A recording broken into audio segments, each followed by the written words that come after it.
Toronto University students are contending with more than just tight deadlines and extracurriculars. After years of mismanaged housing policies and the latest inflation sprint, the cost of living in Canada's largest city is pushing students seeking a place to live over the edge. The average price of a one-bedroom apartment in Toronto was $2,506 in November, which is up 11% from last year.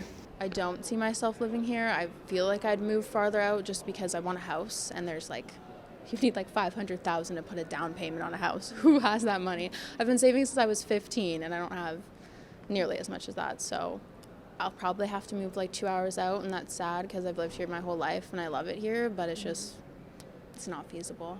Well, I think first off, paying fees to get into university, but also thinking about your future after university. Like, when I think about that, I don't know where I'm going to live. Like, I'm living at home right now, and I don't see myself moving out anytime soon. So I think it might affect where people go and ultimately what schools they choose and where they choose to live, because it's just like so expensive here.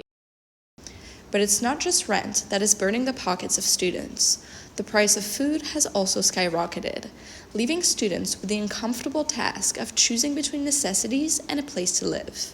But from my friends and people that I've heard, like the housing prices have definitely rose up by at least like $100 to $200 since from what I'm paying right now, and that has definitely been affecting them. I think also I'm gonna have to move out this year and probably have to find a new place, which will probably increase my rent costs by at least another $200, $300 by the time I have to move back into some other place. Even just if you're buying groceries, I've noticed that the loads in people's carts have gone down a lot. You're only going there to buy a couple items, not a full load of groceries. And yeah, housing prices have gone up as well. Everything's kind of on the rise. Now, students are turning to food banks, which across Canada are already stretched thin, with 270,000 clients being served every month now, up fourfold from historical averages. In Toronto, it's estimated that 1 in 10 residents are relying on food banks, a 51% increase from last year. 89% of food bank users reside in unaffordable housing, and nearly a quarter spend 100% of their income on shelter. This crisis is visible to the naked eye. Walking down the streets, people can notice the amount of vacant houses being put on the market. But upon closer inspection, it is obvious that this market is highly unaffordable to the average Torontonian. For students, definitely not, especially living here in Toronto. It's extremely pricey, and having to buy food and stuff on top of that and schooling, it's getting out of hand, I think. Things are definitely going off the rails, I think, with how much they're able to charge and how much grocery stores are profiting with it. And it's starting to get unfair, and people are starting to not be able to afford what they need. Which only reinforces the already existing housing crisis most people are currently facing. But the lack of government funding and the threat of inflation isn't being noticed by just students. Deborah Jules, the food drop manager at Christie Ossington Neighborhood Center, said in an interview that, quote, "The government has taken away so much of our funding since the pandemic. Meanwhile, inflation is only rising, and the cost for food is increasing."